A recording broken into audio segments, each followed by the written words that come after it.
Steele.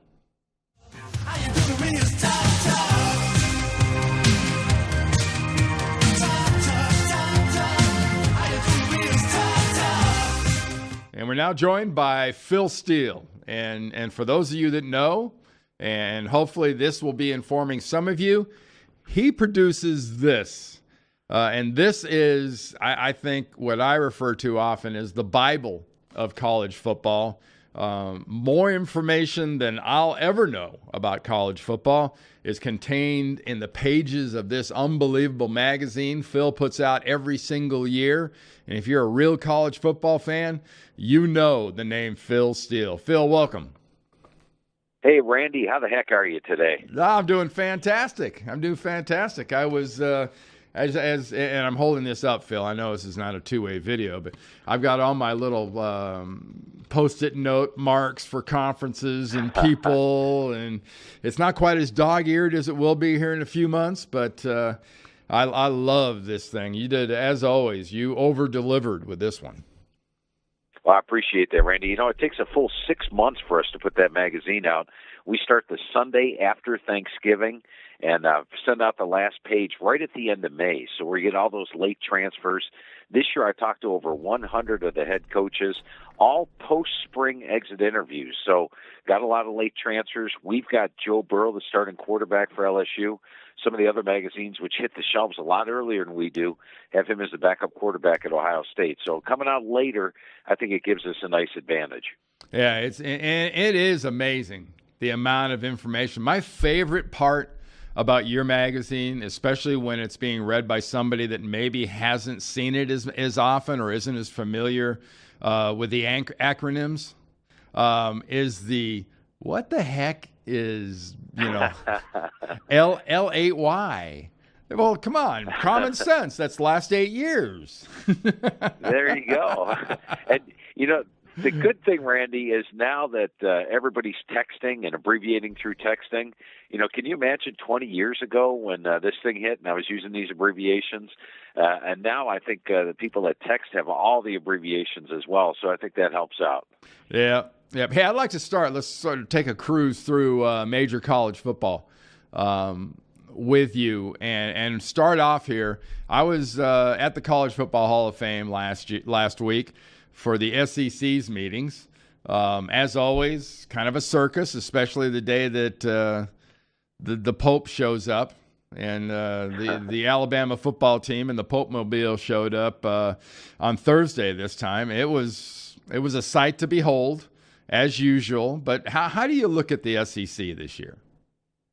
Well, everybody's looking at it as Alabama versus Georgia as a rematch, and so am I, right, at this point. I mean, when you look at Alabama, they are a team that normally comes into my experience chart, Randy, at like number 126 or number 120. They lose so many players in the NFL. This year, they actually come in number 50 on my experience chart. My experience chart takes into a lot of things into account: offensive line career starts returning, percentage of yards returning, letterman returning, percentage of defensive tackles returning. All that's factored in. So it's an experienced Alabama team with two very capable quarterbacks, and Tua Tagovailoa and Jalen Hurts. And then you look at that schedule. Alabama's going to be a double-digit favorite in every single game this year. Now, Nick Saban's only had one undefeated national title.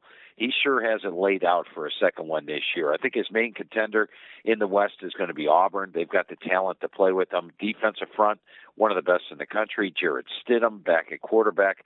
Question marks for Auburn will be on the offensive line and in the running back core. Remember what happened last year after Kerryon Johnson went down. Mm-hmm. They struggled in both their postseason games.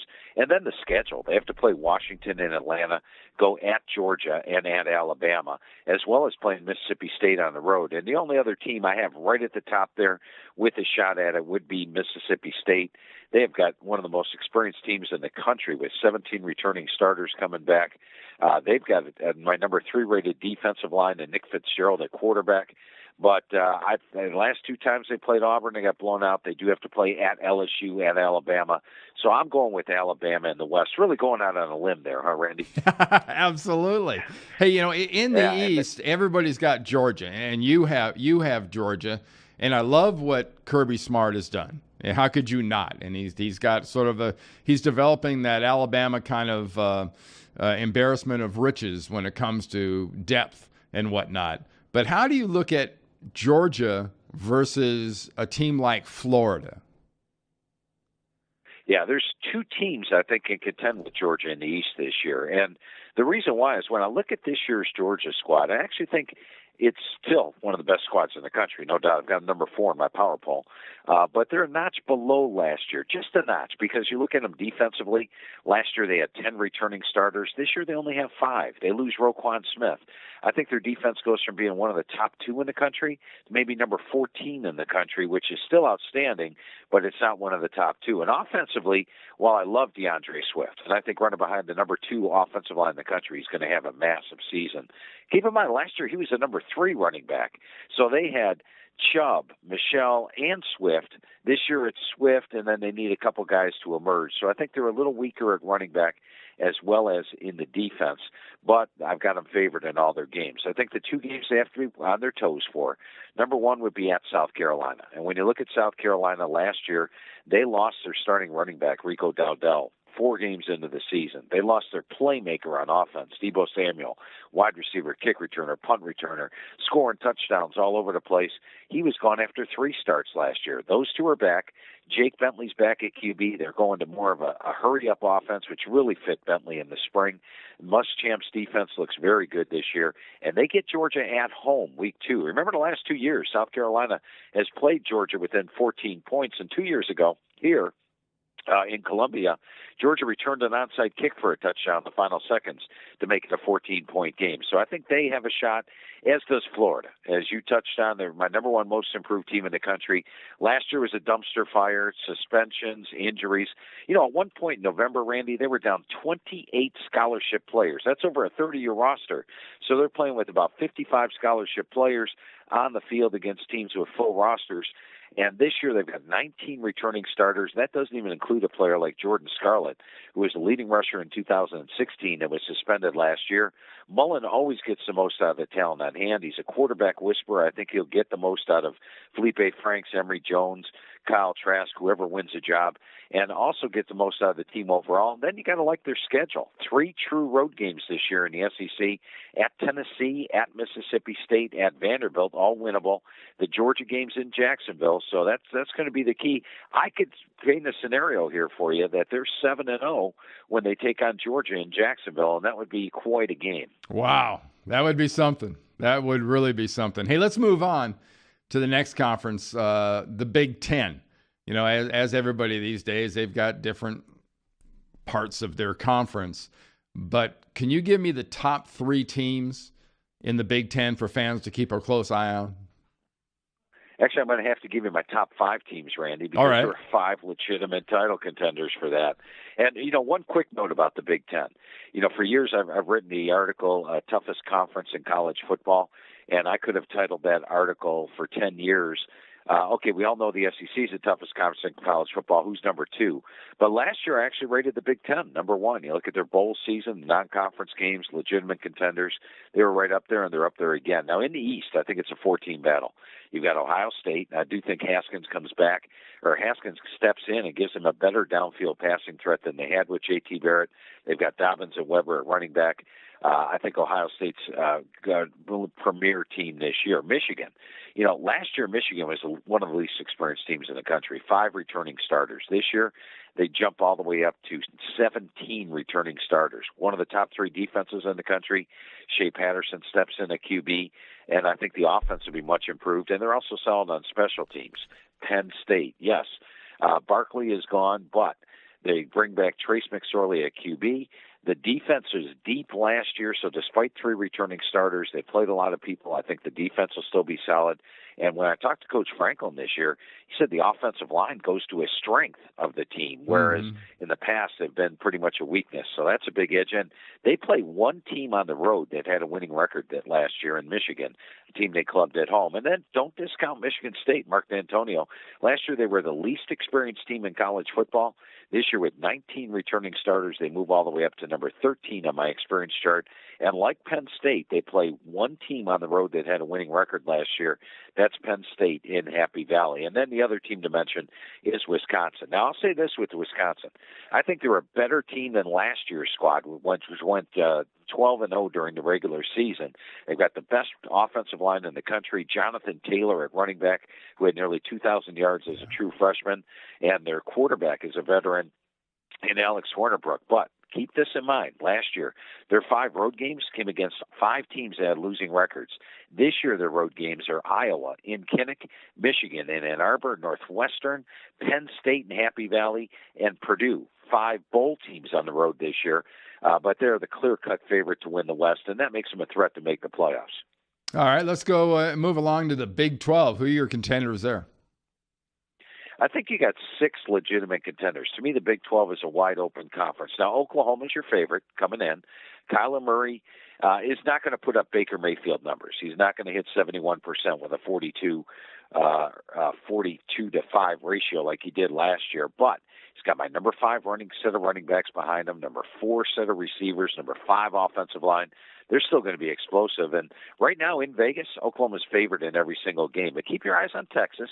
They had the second best defense in the Big 12 last year, 7 starters back there. When I talked to Coach Herman this spring and went over the team, he was livid about how poor the offensive line and running backs were last year.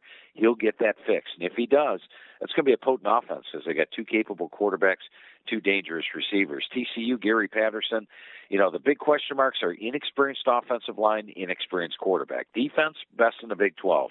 Receiving core, solid. And Patterson usually does well with inexperienced offensive lines. Plus, he's got my number 3 special teams coming in.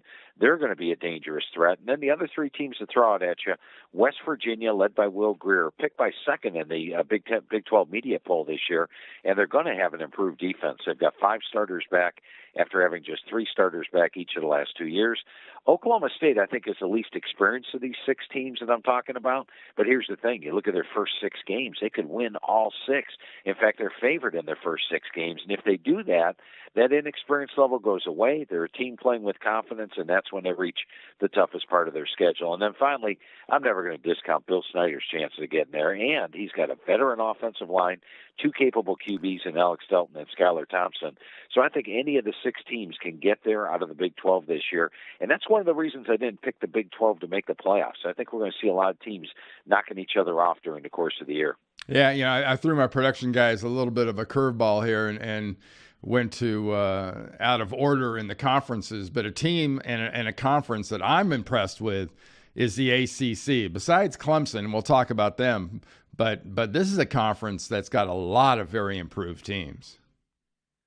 Absolutely. And, you start with Florida State. And last year, Florida State needed that win over UL Monroe at the end of the season just to qualify for a bowl.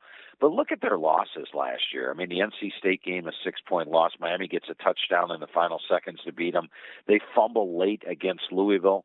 And Louisville goes and gets a game-winning field goal against them. Clemson, they're down by 3 in the fourth quarter with 6 minutes to go and have the ball on the Clemson side of the field. Even in a poor season, they got close. This year, they get their quarterback back in DeAndre Francois. And when I talked to Coach Taggart this year and went over the team with him, he's very pleased with the talent he's inherited. And he'll toughen these guys up a little bit, brings in that new offense, which is going to be exciting. They get Clemson at home. I think that makes them a legitimate contender. Boston College, one of my favorite teams. I love defense and running game, Randy, and you got to love good offensive line play. And they've got one of the better offensive lines in the country. I rate it number 6. The defense solid in all areas. And then how about A.J. Dillon? They were a different team once he took over at running back. I think he's going to be outstanding this year. And if BC, I think, is your surprise contender on that side. And on the other side of the ball, I went with chalk there. I went with Miami of Florida to make it. 7 returning starters on offense, 7 on defense. I think this year's team's better than last year's team, which got to the ACC title game. And remember, they were missing some key offensive players down the stretch last year when they lost their final 3 games. If they can stay healthier on offense, I think they're a threat. That's great. That's fantastic stuff. How about we go out to my old haunt? In fact, my old haunt was the Pac-8. But now it's the Pac-12. How do you see things going out there? And is there more than one team that can be a legitimate contender coming out of the West? I would put Stanford and Oregon both up in that class, but I think the Pac-12 probably has to hang its banner on Washington this year, making the playoffs. And, you know, you look at the North. The North is a conference that might have the best three teams in the league in it. Washington, for starters, 17 returning starters this year. You know, Jake Browning went from 43 touchdown passes 2 years ago to just 19 last year. I think he regains his 16 form. They got Myles Gaskins, who's had 3 1,300-plus rush seasons, 9 starters back on defense. They got my number 8 offense in the country, number 5 defense in the country, led by that secondary. I think they're a threat. If they get past Auburn in the opener in Atlanta, not exactly a neutral site there, but if they win that, they'll be favored in all the rest of their games. They're the Pac-12's best shot. But watch Stanford. David Shaw's done a great job recruiting. They have a tough early schedule, and they're less experienced. I'm never going to discount his chances. And they got some guy in the backfield you might have heard of, Bryce Love, and he's running behind my number 4 set of running backs or offensive line in the country, KJ Costello at QB. The defensive, I mean, when I talked to Coach Shaw this spring, he loves their linebacking core, one of the best in the country, and that's really the key to their defense every year. I rate it to number 4. And then special teams, number 2 in the country. They do have to play USC early, at Oregon, at Notre Dame, at Washington, but they're capable of accomplishing that. And then the sleeper over there is Oregon. You know, Oregon's a team that has 14 returning starters, and last year with Justin Herbert at quarterback, they averaged 52 points per game. Without him, 15. I've never seen that big of a difference with one quarterback on a team. And this year, they get Washington at home in Autzen Stadium, and they get Stanford at home in Autzen Stadium. And Autzen's one of the tougher venues in college football, so they'd be my dark horse over there. And as far as the South goes, I think you're looking at USC, Utah are probably your main 2 teams. Utah does get USC at home, which gives them a leg up, but they also have to play each of the top 3 teams out of the North, whereas USC avoids Washington and Oregon. So the scheduling advantage goes to USC, but I think those 2 teams are both very talented this year. All right, when it comes to independence, it's all about, I guess, the version in college football of the Dallas Cowboys and America's team, the Notre Dame Fighting Irish. What kind of a team does Kelly put on the field this year? I like this squad. In fact, last year, Notre Dame was coming off a 4-win season. So I made them my number 1 most improved team in the country, a team I expected a large increase in the record. And they went from 4 to 10 wins. Remember at one point last year, they were number 3 in the country when they traveled to face Miami and Florida on the road, and they were favored in that game. Now, they lost 2 of their last 3. They lost to Miami, they lost to Stanford, and they're sort of off everybody's radar right now. But here's the thing I like about the Irish. They got 9 returning starters on defense.